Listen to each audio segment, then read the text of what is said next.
भाइयों और बहनों नमस्कार। आज मैं लेकर आया हूँ अपने उपन्यास माँ जोगणिया का भाग 16। कोटा से लगभग 100 किलोमीटर दूर स्थित है जोगणिया माता का मंदिर। अरावली पहाड़ियों के ऊपर माल पर्वत पर विराजमान माता जन जन का कल्याण करती है। अमीर गरीब सभी तरह के भक्त माता के द्वार पर पहुँचते हैं। माता सबकी मनोकामना पूर्ण करती है। इसी लोक मान्यता को शब्द देती है यह कृति। माँ जोगणिया को नमन। श्रेया का स्नेह पाकर सोम के जीवन में खुशियां भर आई। उसकी नीरस हो रही जिंदगी में फिर से उत्साह उमंगों का संचरण होने लगा। सुबह वह जल्दी उठ जाता, नहा धोकर जल्दी जल्दी कॉलेज के लिए तैयार होने लगता। 7:30 बजते बजते वह बैग कंधे पर टांग कर बालू से पहले ही कमरे से बाहर निकल जाता। सबसे पहले वह गणेश राम की टी स्टॉल पर पहुंचता और खड़े खड़े ही एक कप चाय सुड़कता। फिर तेज कदमों से फुटपाथ पर चलता हुआ कॉलेज के गेट के नज़दीक ही बने हुए सिटी बस स्टैंड पर आ खड़ा होता। सड़क पर दूर दूर तक नजरें दौड़ाकर बेसब्री से वह लाल रंग की लंबी होंडा कार की प्रतीक्षा करने लगता। दूर आती हुई इस कार को देखते ही उसके मन में प्रसन्नता छा जाती। थोड़ी ही देर में कार कॉलेज के गेट पर आ खड़ी होती। आगे की सीट पर बैठा हुआ सुरक्षा गार्ड फुर्ती से नीचे उतरता, कार के पीछे का गेट खोलता। धड़कते हुए दिल से वह श्रेया के बाहर निकलने की प्रतीक्षा करता। श्रेया को एक नज़र देखकर ही वह रोमांचित हो उठता। अजीब सी प्रसन्नता से उसका हृदय भर उठता। यह दृश्य प्रतिदिन दोहराता, परंतु सोम के मन में श्रेया का आकर्षण कम नहीं पड़ता। श्रेया रोज नई नई तरह के कपड़े पहनकर कॉलेज आती। उसके कीमती वस्त्रों को देखकर ही सोम विस्मित रह जाता। कक्षा में श्रेया सबसे आगे लड़कियों की पंक्ति में बैठती और सोम सबसे पीछे की पंक्ति में बैठता। कक्षा में उन दोनों को बात करने का बहुत कम अवसर मिल पाता, परंतु उन दोनों की स्नेह भरी नज़रें एक दूसरे की आंखों में देखने के लिए व्यग्र रहती। जब कभी आगे बैठी हुई श्रेया गर्दन घुमाकर पीछे सोम की ओर देखती, जहाँ पहले से ही सोम की नज़रें उसकी प्रतीक्षा करती रहती, एक क्षण श्रेया की आंखों में देखकर ही सोम का मन प्रसन्नता से भर जाता। श्रेया की स्नेह भरी दृष्टि उसके हृदय में ऊर्जा का संचरण कर देती और उसका मन गहनता से पढ़ाई में लग जाता। 3 घंटे की पढ़ाई के बाद प्रतिदिन 11 बजे 1 घंटे का लंच होता। घंटी बजते ही छात्र छात्राएं कक्षाओं में से निकलकर इधर उधर बिखर जाते। अधिकांश बच्चे अलग अलग समूह में बंटकर महाविद्यालय के पार्क में पेड़ पौधों की छाया में हरी धूप पर बैठ जाते। अपना अपना टिफिन खोलकर नाश्ता करते और हंस हंस कर बातें करते। कुछ छात्र छात्राएं कॉलेज के गेट से बाहर निकल जाते और खाने पीने के लिए चौराहे की होटलों पर जा बैठते। सोम अपना बैग उठाकर सबसे दूर पार्क के कोने में शीशम के पेड़ के नीचे आ बैठता। भूख उसे भी सताने लगती, लेकिन खाने पीने की कोई वस्तु उसके पास नहीं होती। बैग में से कोई किताब निकालकर वह पढ़ने लग जाता।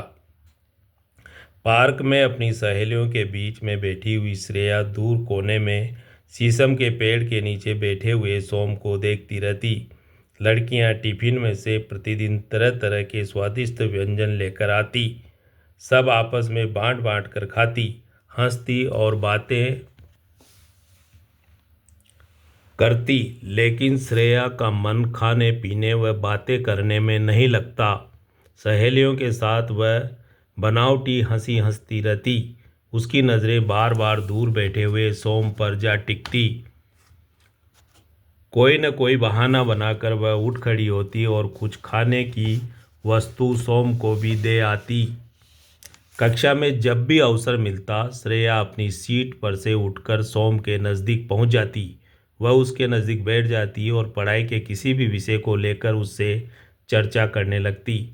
एक गरीब गांवड़े लड़के से श्रेया का बात करना शहर के अमीर लड़कों को बड़ा अखरता।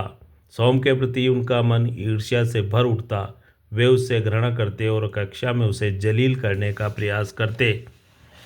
सोम उनकी बातों पर ध्यान नहीं देता। वह उनके कटुता भरे शब्दों को चुपचाप सुन लेता और अपना मन किताबों में लगाने का प्रयास करता। 3 बजे कॉलेज की छुट्टी होती। कक्षा से बाहर निकलते ही सब छात्र छात्राएं घरों की ओर दौड़ पड़ते। छात्रावास में रहने वाले बच्चे अपने अपने कमरों में पहुंच जाते, लेकिन श्रेया का आकर्षण सोम को गेट के बाहर खींच लाता। तेज कदमों से चलता हुआ वह बाहर सिटी बस स्टैंड पर आ खड़ा होता। थोड़ी देर बाद ही श्रेया भी अपनी 2-4 सहेलियों के साथ गेट से बाहर निकलती और सड़क के किनारे आ खड़ी होती। सोम दूर से ही श्रेया को हंस हंस कर बातें करते हुए देखता रहता। बीच में श्रेया श्रेया नज़रें उठाकर सोम की ओर देख लेती। श्रेया की आंखों में देखते ही सोम के मन में मृदुल सिहरन दौड़ जाती। वह रोमांचित हो उठता और अजीब सी प्रसन्नता से उसका हृदय प्रफुल्लित हो उठता। कुछ समय बाद ही लंबी होंडा कार गेट पर आ खड़ी होती। आगे की सीट से नीचे उतरकर सुरक्षा गार्ड फुर्ती से कार के पीछे का गेट खोलता। अपनी सहेलियों से विदा लेकर श्रेया कार की ओर कदम बढ़ाती। कार के गेट पर आकर वह एक बार फिर नज़रें घुमाकर सोम की आंखों में अवश्य देखती, फिर सीट पर जा बैठती। गेट बंद होते ही कार धीरे धीरे आगे सरकती और कुछ ही क्षणों में सोम की नज़रों से ओझल हो जाती। श्रेया चली जाती तो सोम के मन में उदासी छा जाती। शिथिल कदमों से चलता हुआ वह चेतक चौराहे पर पहुंचता। गणेश टी स्टॉल पर बैठकर वह एक कप चाय पीता। भूखे पेट में गरम गरम चाय अंदर जाती तो उसकी भूख मर जाती। थोड़ी ही देर में उसके बोझिल शरीर में नव स्फूर्ति भर आती। वह गणेश राम को चाय के पैसे चुकाता और किताबों का बैग कंधे पर टांग कर छात्रावास की ओर चल पड़ता। रात को खाने पीने से निपटने के बाद बालू और सोम दोनों अपने अपने तख्ते पर पढ़ाई करने बैठ जाते। कुछ देर किताबें उलटने पलटने के बाद बालू तख्ते पर लंबा हो जाता। बिस्तर पर लेटते ही वह थोड़ी देर में गहरी नींद में सो जाता। धीरे धीरे रात गहरा जाती। छात्रावास में चारों तरफ सन्नाटा छा जाता, लेकिन सोम को नींद नहीं आती।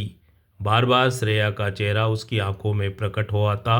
सांवला रंग, तीखे नाक नक्श, श्यामल होठ, काली आंखें और सिर पर काले लंबे घने केश। शहर के सबसे धनाढ्य परिवार की इकलौती बेटी, सौम्य शालीन और मासूम सूरत। सोम जब भी श्रेया को देखता उसके प्रति उसका आकर्षण और बढ़ जाता।